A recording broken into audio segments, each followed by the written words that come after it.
And a one, and a two, and a... Hey. Hey, Dallas. Hello. Welcome back to Mr. Red's Lair. It's good to be back in the Lair. Hello, everyone. I'm Mr. Red. Welcome to Mr. Red's Lair. Today we are going to be talking to Dallas Schaefer, You're so right? famous, That's how you Blake. pronounce it. That's my name, yeah. Dallas Schaefer. Dallas was in a proof of concept that we shot just last year called Skrilla, which premiered at the Chandler Film Festival in Arizona. And it's going to become a wider, bigger, big-ass movie. Yeah. That's what we do here in Boston. We make big-ass movies. Dallas, how have you been? Life's been good, man. Been good? Life's been good. You dig the music and stuff? What? You dig the music? I dig the music. The music's so loud I can barely hear you. Okay, let's fade it out. Let's fade it out. We're going to fade it out. Welcome to the Lair. It's good to be back in the Lair. I really appreciate it. Dallas, I just want to say something. Yes. You know, you and Paul Kruger, Yep. who I will have back on to discuss your short film, Moon River, Moon River. which has just been shot. You were explaining to me where it's at right now. Where Yep. are you guys at with Moon River right now? Yeah, so we wrapped production about a month ago, and now we've been going through the edit, and we've been doing multiple layers of edits. Right. And like the first layer is basically spanking the skeleton together, and Right. then now we did the layer of adding the meat to the Right. skeleton. You know, so we like did we mastered some of the cuts, did a little J cuts, Right. made the audio sound good, and now we're in the third layer. We're adding the skin to it, and we're adding like the sound effects and the music. So it's going good. There's a few more days. We need to do some like B-roll stuff and get like exterior building, nighttime, daytime. We need to get like a bunch of shots of like this car driving at night. But I think we're like a month away. You're in it. You're in it to win it. We're deep. There's no going back. So you heard it here first. They're spanking the bones, slapping the skin, making it a nice thing. And that's what you do when you want to make something, right? You got to take the time, put it together. How long has this idea been with you guys? Oh my gosh, we started this idea in like 2022, back when we were making our web series, Boy Talk. Boy Talk, distributed by Wild 7 Studios. You can watch it on Tubi. Please watch. Yeah. Find it on Tubi. Yes. But it was around that time when you guys first linked up. Did we ever tell you the story of Moon River, of how we like constructed it all? It's quite a journey. No, not at all. In Oh my- fact, I mean, this episode, you're going to be learning about the nitty-gritty of getting your stuff going and stuff, because we will get into Skrilla as well. That's what you do. If you want to make something, you just go and make something, and then it will lead to great things, and it'll lead to great contacts, great friendships. Go ahead. Okay, right. So we were filming season 4 of Boy Talk, and that was like a sitcom that we put together. And about halfway through making the sitcom, we realized, like, I think it's time to move on from the web series world. Let's make a movie. And we kind of constructed this whole idea of Moon River. We put the script together. And I think the first thing we actually did, which is what we do with all of our short films, is we kind of make a playlist, which is like music, which will be like the vibe of the movie. So we did that, then we wrote a script, and then we knew that we were going to do it the proper way. Like we were going to fundraise, all this jazz. And then we decided that we wanted to make it like a proper movie. So like, let's get a DP, let's do the whole crew thing. So we did that, and then the DP is like, okay, well, if you're gonna, do this, you need to pay for like a gaffer, you need to pay for a sound guy, you need to pay for a key grip, like all these things. And we're like, holy cow! So we did the fundraiser, and Paul actually originally wanted to do the fundraiser for like $3,000 or $5,000, and I was the one that was like, no, gotta do 10. Even 10 wasn't enough. Yeah.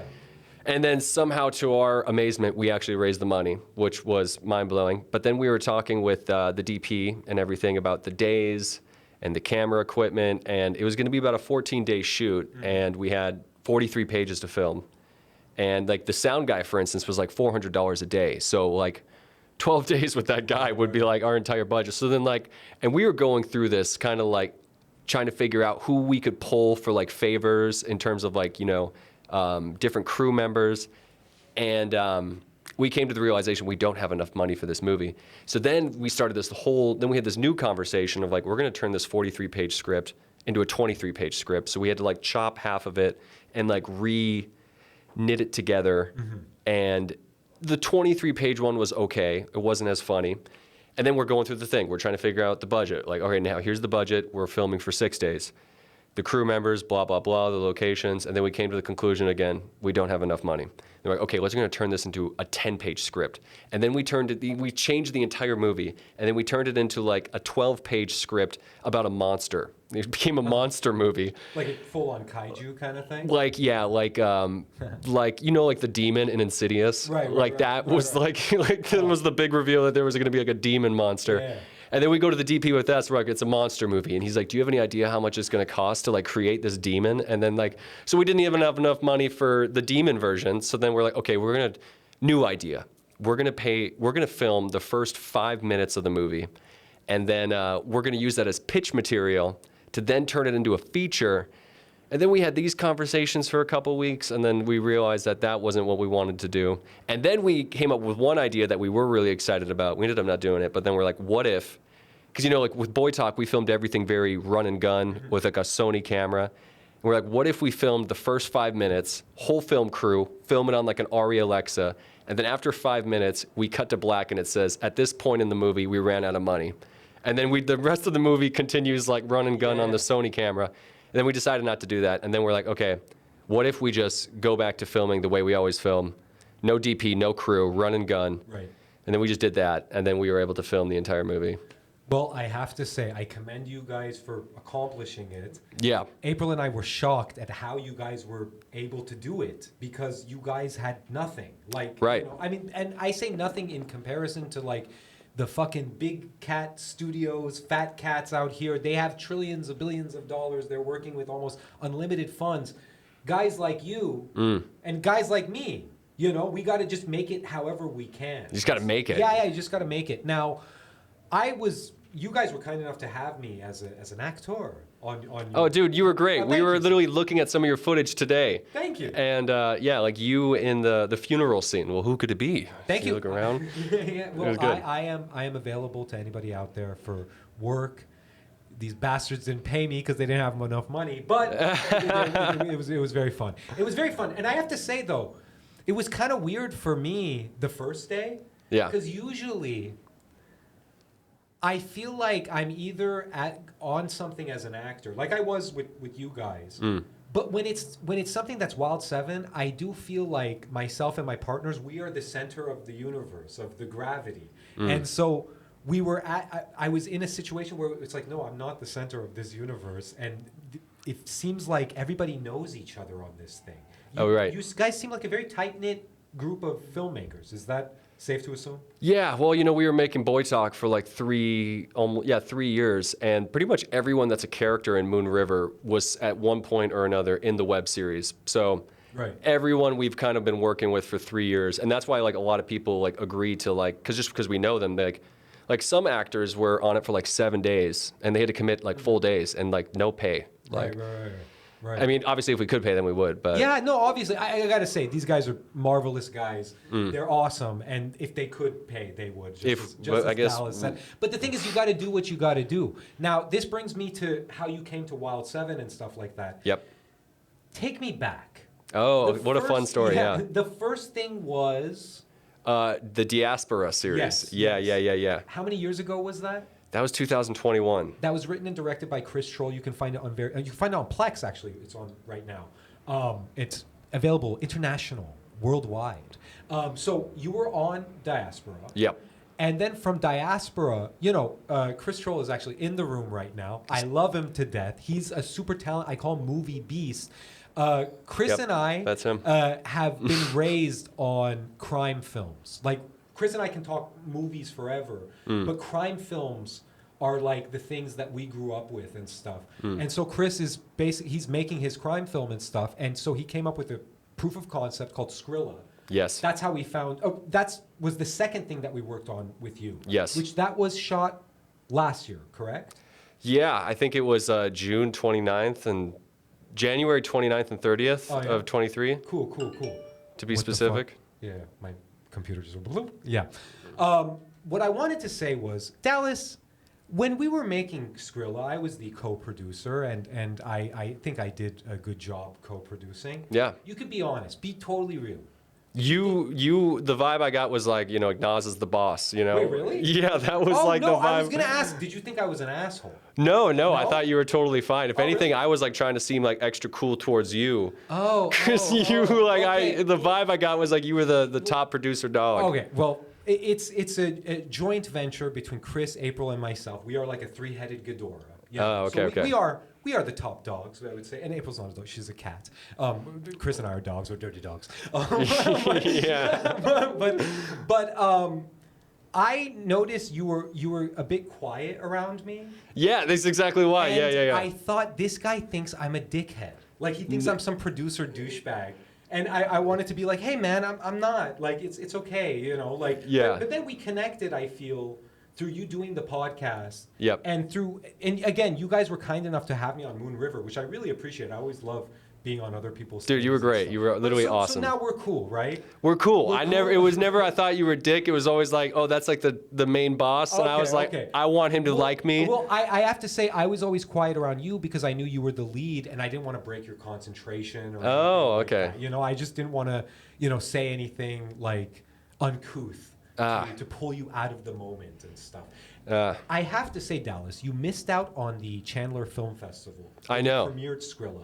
I know. You know who watched you on screen? That dude from Hank Norris. Hank from Breaking Bad. Yes, yeah, Dean that guy. Norris, Yeah. his name is. Dean Norris saw you, and I can tell he was amazed. he was you like saw him while he Well, was dude, watching me. Real talk.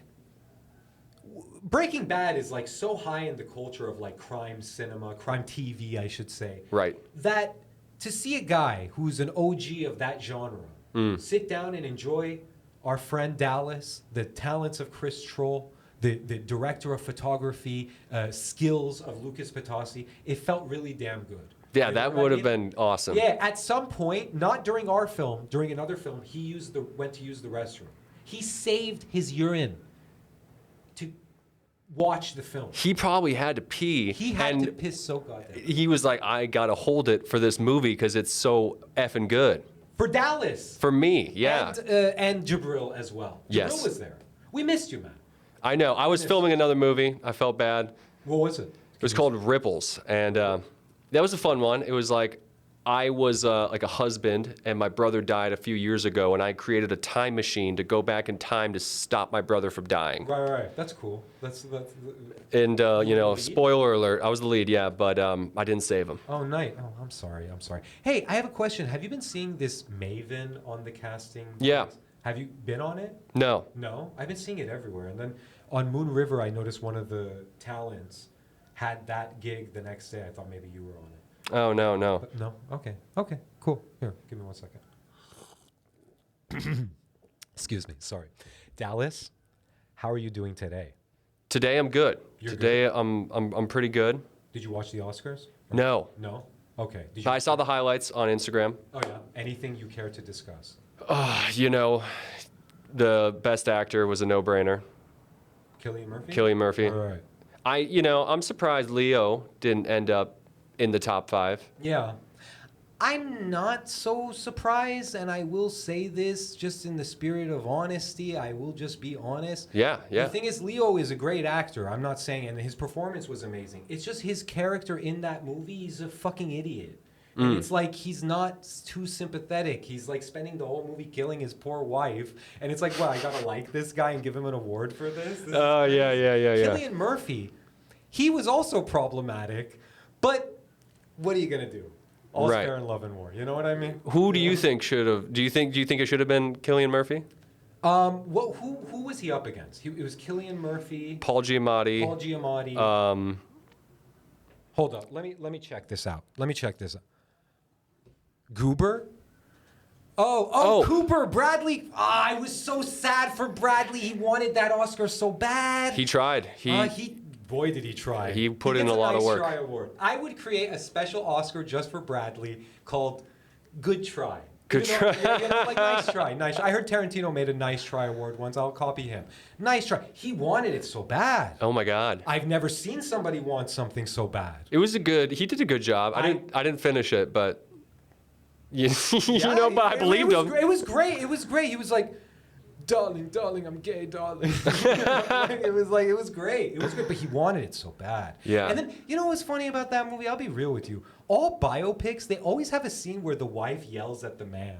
Oh, What's yeah. up with that? My biopic, it won't have that at all. My wife will just praise me. She'll just be like, "You're great, you're great." I'll be like, You have a scene where you just like lay into her. yeah. And I'll really yell at her. No, I won't. No abuse. We don't. Not we don't cool. Smile at abuse. Not cool. But Bradley didn't get it. I was sad for him. Mm-hmm. And did they at least get like best makeup or something? Because he really, Oh. you know. Yeah, like young to old. Yeah. Was very well. Yeah. But I'll be honest with you, man. Like I'm being real. Like Yeah. real talk. I would not be comfortable doing what Bradley Cooper did to get that Oscar. I would not. I think if I was of a particular persuasion, I might be offended by that. Does that make sense? But he didn't get the Oscar. He didn't get it. Right. So no harm, no foul. But you wouldn't do what he did to make the movie, you're saying. I wouldn't do certain choices for sure. I wouldn't feel comfortable with doing them. Let's leave it at that. All right. You know, but I will say I like Bradley Cooper. He seems to have a sense of humor. Jimmy Kimmel made a joke where he was like, "Hey Bradley, you brought your mom here. You're always bringing your mom. Are you fucking your mom or something?" And then it was more like are you guys in a relationship or something? What's going on? And then Bradley Cooper was like. Like in the audience, like, no, I'm not. No, you're funny. It's Yeah, no. silly, you know, like, I did enjoy Maestro, but I have to say, just his need for the Oscar freaks me out because, you know. Like it almost seemed like he was trying too hard. It seems as though he perhaps reverse engineered the film to get the Oscar, but then his equations were off and he didn't get the Oscar. Right, interesting. You know what I mean? See, I have a movie where I will win the Oscar. Ayatollah. It'll be a biopic about about Ayatollah Khomeini, and you could be in it. You could be like a CIA guy. Who's Ayatollah? He's the Khomeini. He's the guy that started the Iranian Revolution. He was like all like angry all the time and shit. Oh shit, fuck. Everyone, I apologize. I'm gonna say some nice things about the Middle East. They're wonderful people. They're great. Dallas, have you ever met a nice Middle Eastern person? Aside Yes. from me? Yeah. Yes. They're around. I saw this comic at the comedy club. Oh yeah. And he was from Afghanistan, and he was the funniest set of the night. And he didn't blow up or anything. No, he didn't explode. He didn't explode. He blew up the crowd. He blew me up. Yeah. Yeah. Dallas, it's important these days to be careful with who you joke about and who not. You know. Let alone on camera. Yeah. Bradley Cooper, no problem. The Ayatollah, look out. You know what I mean? Yeah. Okay. So Dallas. Dallas, such fun when you come visit. So Dallas, I was pretty good in Moon River, huh? I was okay. You were very natural, very Thank you. natural. The Thank you pizza very parlor thing, even you when you were at the funeral, it was just like this like really easy wave. It was just, like boom, Thank like you. you just coasted right through the movie. Thank you so much, Dallas. I really appreciate the fact that you guys trusted me to be in your art. Yes. I really appreciate it. Dallas, I gotta tell you something, and then we will bring it home and talk more about Skrilla and all of the fun stuff that we're releasing and stuff. I gotta tell you something that happened, okay? And I just wanna say, I'm not mad at you and Paul. I'm just disappointed. I'll tell you what happened, okay? And I may call April to corroborate on this story, and it's all in good fun. Dallas, we love you here, and you're the best, and you're a welcome addition to Wild 7. So one time, a few months ago, Chris and April, they were out on a gig, okay? And it's okay. I love you, man. I just want you to know. I love you, Chris. We all love you. And we love Paul. I love everybody. But did this traumatize me? Yes. Okay. I'm like nervous right now.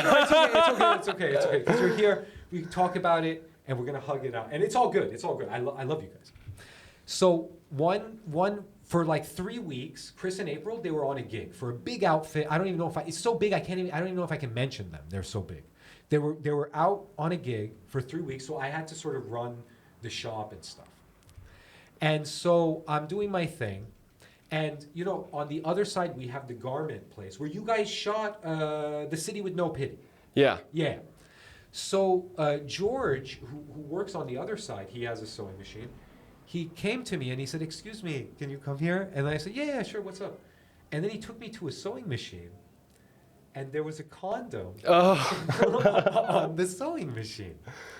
And so then I immediately thought that somebody came and had sex on the sewing machine. And my brain went in like 10 million different directions. And I was like existentially scared because I thought, oh my God, my company is over. Somebody doesn't know the rules. Yeah. You can't, you can't fuck someone on the sewing machine. And so then and like Tony Soprano, I just kept it in. I didn't tell anybody because I was paranoid. I was like, who can I trust? Who could it be? I didn't know who it was, and I didn't want to point any fingers or anything. So for 3 weeks, I'm like looking around. You're like sniffing around. Could it have been Jimmy or Emmanuel or who could it have been? And and so, but the thing is, I didn't want to draw any conclusions or anything. And then on top of that, you got to understand, this company is so important to me, and my partners are so important to me and everything. So they came back, and I was like, okay, guys. And I admit, I got a little emotional. I was like, you guys, this company is so important to me. Why are people fucking on this sewing machines? What's going on? and then Chris said, dude, that was from Dallas and Paul's short film, you big goof. And then I went, these guys play jokes on me. And then we laughed it off. And I'm sorry for putting you on the spot right now, but it's all good. Dude, I am sorry. We went thoroughly through everything and really, because there was a lot of condoms thrown everywhere. If you may, so it makes sense for the audience. What was the thing? Okay, so in the City of No Pity, it was like this gangster movie, film noir from like the 30s, 40s, and it was like these detectives, and they were trying to get Tony the Rubberman Capello. So the bad guy's name was Tony the Rubberman, and part of the Rubberman's deal was that he leaved used jimmies everywhere he went. Right. So where we filmed was his lair. So there was just used condoms everywhere, which we thought we got like $150 of jimmies. So we're flinging these jimmies everywhere, but there was a few people came to do background, right? So there was like 8 of us going across trying to clean up all the jimmies when we were done. Really thought we got them all, so I'm really sorry that happened. Dallas, no apology needed. I know you're sorry. It's all in good fun, and it created awesome content. Yeah. Beautiful content of a funny story of Mr. Red being existentially scared. Because I was like, the thing that's upsetting about removing a condom is you're like, who was this inside? Yeah. Who was wearing this essentially scumbag? Yeah. And then I was just like, ah. And then I went home, took a hot bath, a really hot bath. My skin was red. I was but hey, Dallas, I want you to know you're part of the family, man. You're part of the Wild 7 family, and these things happen. Okay. Well, it's good. I like this family. Yeah. I used to, have roommates, and when I was done with a date, I would just take my condom and just fling it to the wall. And they didn't like that, and they told me. Did you tie the... at least? No, I just left, No, kind of like, do you remember in Billy Madison where they throw the pickles at the window and then it slides down? Oh, yeah. Like no, I'm just kidding. I'm not that much of an animal. Though I will say, in the spirit of honesty, and forgive me, Dallas, if this is vulgar, when one is younger, condom disposal is pretty much like that. You're just like, you know what I mean? Yeah, it's not a top priority for a young man. It's not. It's just like, I'm done with you. Get out of here, Don't want to hang out with it. It's not like a canned ham. What? Yeah. God, what the fuck am I talking about? I'm back from vacation, Dallas. Yeah, I know. You're in vacation mode still. You're having fun. Vacation. You're having fun. I'm having fun. I mean, I will say, Dallas, I went to New Orleans. You have not been yet. Not been to New Orleans? I encourage you to go, and I really appreciate that you said it correctly. New Orleans, right? They say the only time you pronounce it New Orleans is in a song when it rhymes. That's what the locals told me. It's a beautiful place. There's so many cool things to do. And I will say just a quick thing, Dallas. In New Orleans, and you're engaged. I'm an engaged man. You're an engaged man. Yep. So this does not exactly apply to you, but just to anybody out there. In New Orleans, they have this cool transactional thing where if you give beads, women show their breasts. and this is a thing. It happens. And I just want to say, I found beads in like the gutter, and then I washed them off. And then one night I was like, let me go, maybe I'll see some breasts. So I went up to one of the balconies, and I had my freshly cleaned beads, and then I went, and then this gentleman, this young kid, like 23 years old, he was with his girlfriend and her friend. He came up and started talking to me, and he was really a nice guy, and he was telling me how much of a nice guy I am and what a gentleman I am and stuff. Yeah. And he was like, it's so nice to meet a gentleman. And then while we're talking about just stuff, these frat boys come, and they're like, literally, they were like, we want to see some titties. And then they went, and they were seeing the titties. They were handing out beads from the balcony. And then I'm talking to this guy and his girlfriend and his girl, and I'm like, fuck, I gotta be a gentleman. Because he called you a gentleman. Because he called me a gentleman, and I'm like, fuck, I can't look at the breasts with these young men. And so I was just hanging and stuff.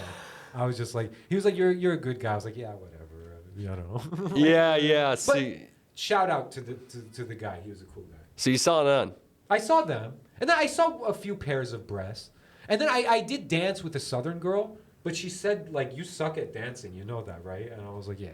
She was like teaching me, and but after a while I lost my patience and went home. Went back to the hotel, smoked a very expensive vape because weed prices are unbelievable over there. Is it legal there? It's legal, and they say you have to be a resident to get it, but they really don't care. But it's fucking expensive. It made me miss my dear plug. How much was your pen that you got? $108. Whoa. For 3.5. But still, that's fucking bonkers. That's crazy. Yeah, dude, I could go down the street and get a little cart for $5. How much if you were to get like an eighth of grass? Like what's? Oh, that's like around here? No, there. Oh, there? That was like $60. Jesus. Fucking crazy, right? It's insane. And which brings it back around to Skrilla. I would like to know. Yep. From your point of view, what would you say the narrative of Skrilla was, based on your character playing and stuff like that?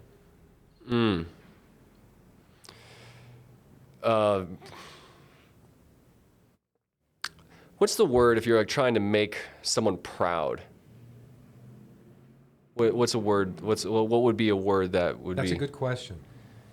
Felt like my character was almost trying to make his dad proud, slip into his dad's shoes. That could be the narrative, or another take could be revenge. Right. Which is juicy storytelling. And revenge in a crime film is pretty good. Yeah. Dude, I have to say, I know you were on a movie and stuff, and respect, I'm not going to give you shit for it, but to watch it at the festival was pretty next level. I bet. Yeah, I bet. And I went with Chris once, years before, for another short film that he did called Iron Urn at another festival, and he crushed that one. And he won every award. It was great. It's fun to show your stuff at a festival, and it was cool to watch an audience. There's this exciting feeling of watching an audience discover a story as it's going. And when you've worked on it, you can barely see the forest for the trees or whatever. But when you see it with an audience, it's so great. And I really look forward to Wait coming out and being made and stuff. And we're on our way. I just want to say to kids out there, we're filmmakers here. And you have done your experience with Moon River. You've done your web series. We have made a proof of concept for Skrilla. I just want to say, if you want a big-time example of somebody that made a good proof of concept and made a good movie, the OG, Paul Thomas Anderson, with Boogie Nights. He made a film called The Dirk Diggler Story. He shot it on VHS tape. This was way back in the day. I think he was like 17. He made that. And from there, he made the amazing Big Schlong masterpiece,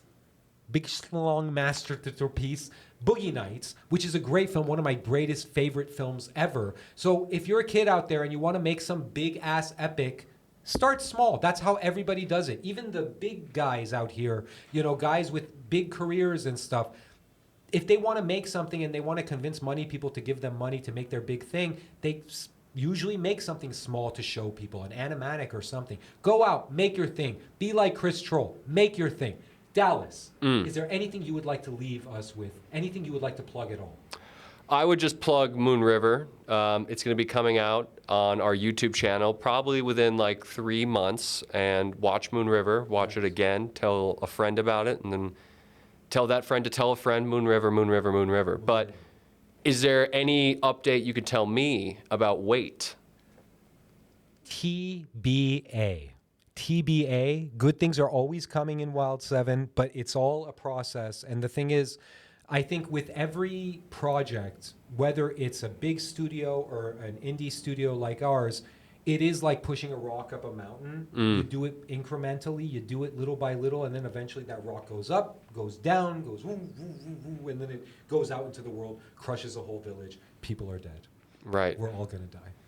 So we're still going up the mountain. We're still going up the mountain. But I mean, that's the thing. I mean, until it is in front of an audience, you're going up that mountain. I mean, you hear about like filmmakers, you know, keeping like working on something until like a few days before the release and stuff. It happens. So Right. like, that's where we're at. We're an indie studio. Wild 7 represent. I would like to encourage our audience to check out Skrilla on YouTube. It is currently gaining its audience and people are loving it. We're getting a bunch of new subscribers because people are just loving the thing.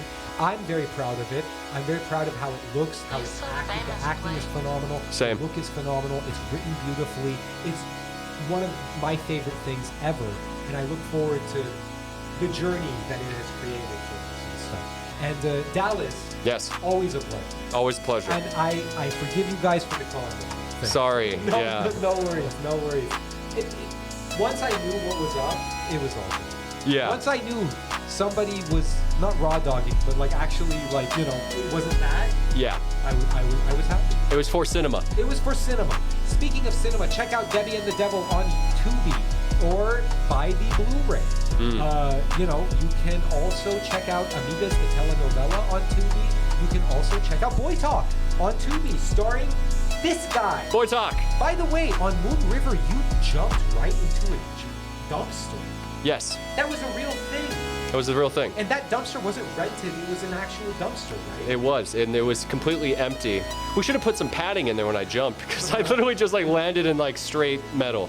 Commitment to the craft. That's it. That's it. That's what it is. Dallas, you are one of my favorite people. Thank you. That? Cool. Fist bump. Awesome. Sweet. All right. Cool. We're good.